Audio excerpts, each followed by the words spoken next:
Hi guys, welcome back to the channel. My name is Jason. I am your watch guy today, and I am finally back with the Rolex series. I have the Oris here with me. It's all clean, it all looks pretty, and we are going to be going through the whole process that I used on this one in the video today.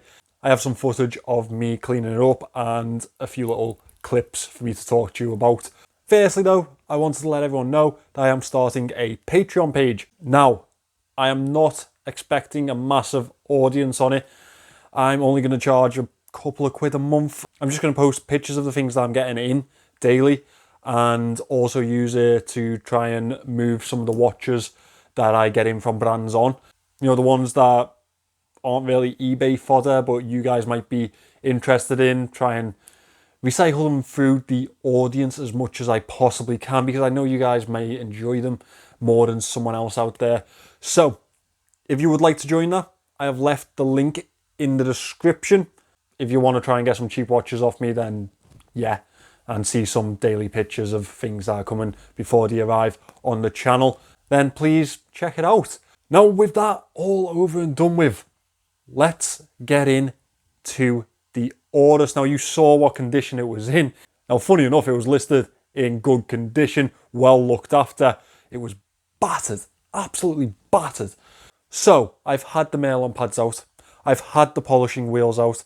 I've cleaned this little beauty up, and it is ready for the sale room. When I say sale room, I mean it's going on eBay, Chrono 24. That's another thing. I'm going to try Chrono 24. I think you get a better premium on watches on there. Everything seems to be listed a little bit higher because obviously it's a watch site, dedicated watch site, but the fees are about the same as eBay. So we're going to have a try on that. Also, I'm going to put it on Facebook, try and generate a sale through there. And we are going to be trying to push a trade on this one because I want to try and get something in that's, you know, a little bit nice.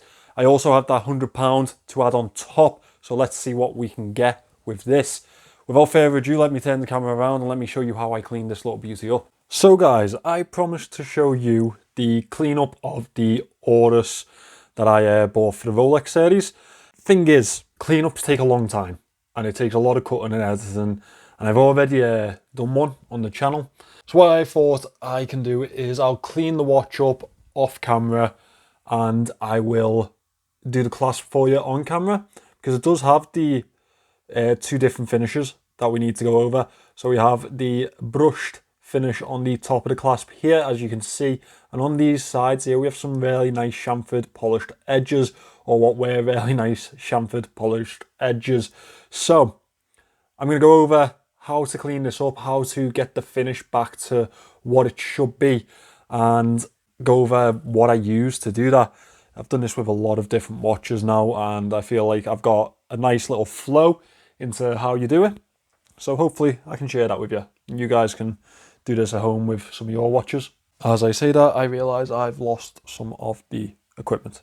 So I've also upgraded my method as I've gone along, because obviously you get better at things, don't you? You use better techniques and stuff like that. So I've done that. Now, what you're going to need for the brushed finish.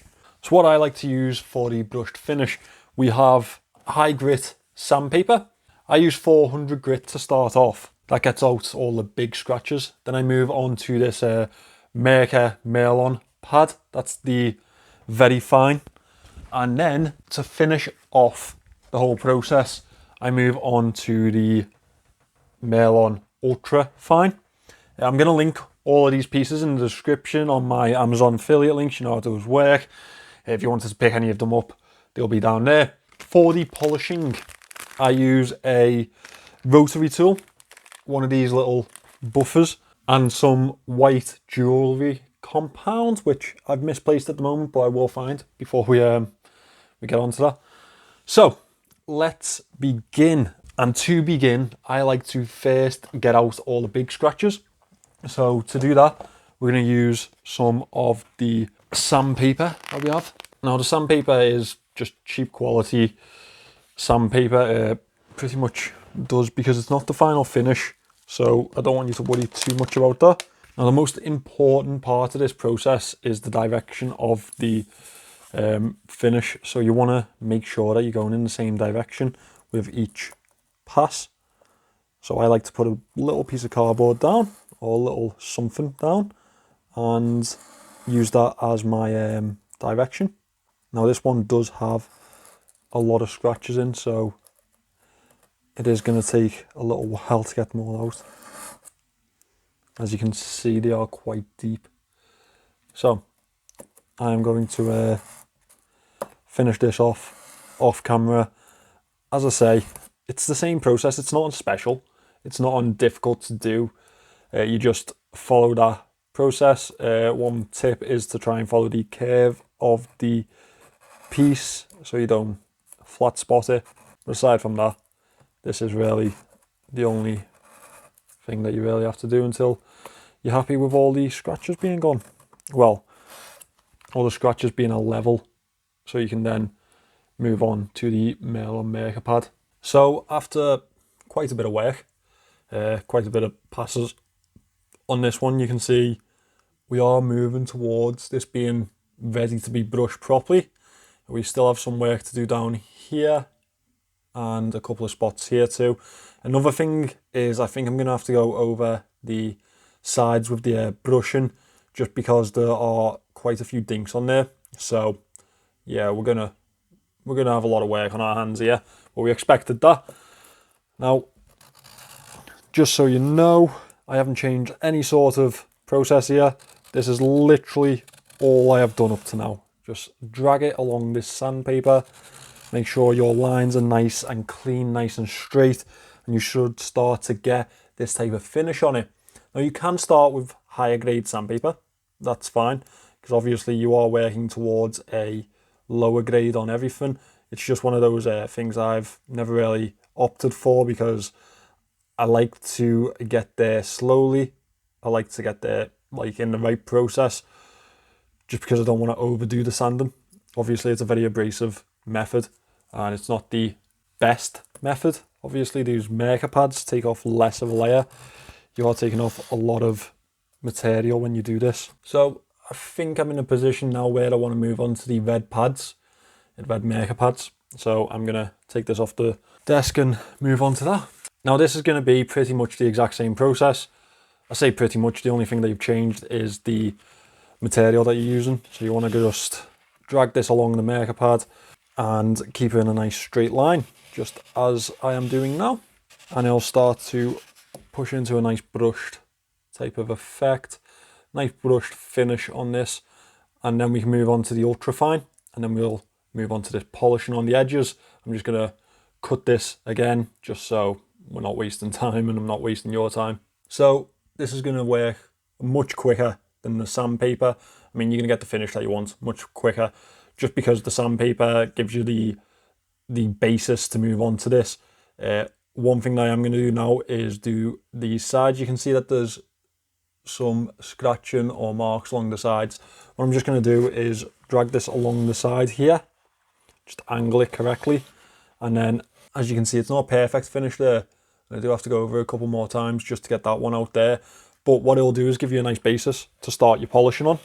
So you just want to give yourself the best sort of possibility for getting this a nice clean polish. Again, just repeating that process until we get a nice finish. Dead simple, dead easy. Now, one thing you want to do at this point of the process is start to spot check it. So have a look around the piece, see where there's parts that you may have missed, parts that you want to go over a little bit more. I've done the sides and the edges as I showed you before. I'm quite happy with them. I do think I may need to go over this edge again, just slightly.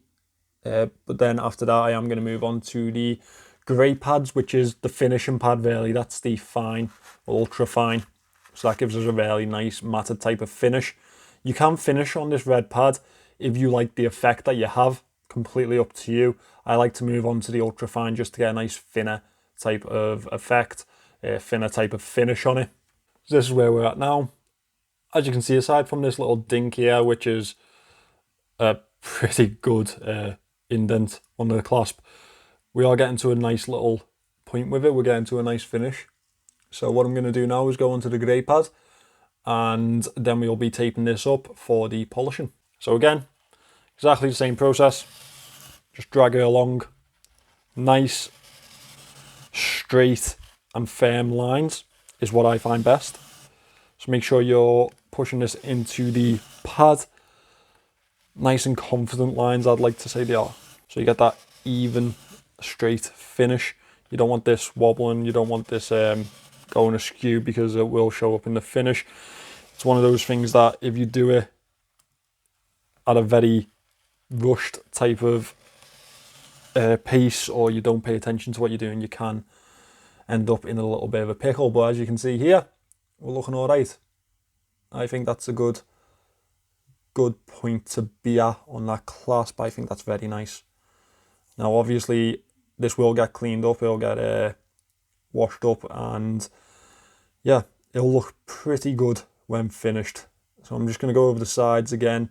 Obviously I want to give myself the best basis to start polishing on, so I'll go over that, go over these sides again, just so it's all a level finish. But you don't really ever need much of this grey if you do a good job on the red and the sandpaper. So this is my grey done. One thing that you definitely want to do at this point is check that you're happy with the finish, because that's it then. That's how this is going to end up. Now, we are going to move on to the polishing. Now, part of the polishing is making sure that you're polishing the right parts. So what I'm going to do is use some of this thermal resistant tape to tape up the parts that I don't want to polish, and give myself a nice clean line for the polishing. Again, I have linked this in the description if you wanted to pick some up yourself. Not that expensive, any of this. I mean, much less expensive than getting your watches polished, trust me. So the best thing about the thermal tape that I picked up is that in the pack you get a lot of different sizes, so you can get a nice fit on it. As you can see there, I have just taped up everywhere that I don't want to be polished, and we can fix the rest later on. So let's get the rotary tool going, and then we can get on to the polishing. So for polish I use Dialux. I think that's how you say it. The grey one is for stainless steel. I think you can also use the white if that's not available, or you already have the white in, and that's probably a good option. What we're going to do is we are just going to pop this out. I'm not going to get too deep into it. We're just going to get a little bit on the edge of this, and then we're going to hit the metal with it. I'll show you now anyway. Try not to get this in your eyes, by the way, because it stings like hell. Nice to start on a low rotation too. So we're just going to get this nice and loaded with the polish, and we're just going to hit this edge here. Now it will come up like slightly black at first, don't worry about that, we will clean that off. You just want to make sure that you're getting a nice even polish on it. So as you can see there, we do have a nice mirror polish on the edge. I'm just going to take all this thermal tape off so you can see the effect properly. Obviously it's nicely accented when you get it right. How brilliant is that? Looking pretty good now, isn't it? Just wipe it off, make sure that you've got it all spot on, and if needs be you can go back to the brushing and just finish it off once again.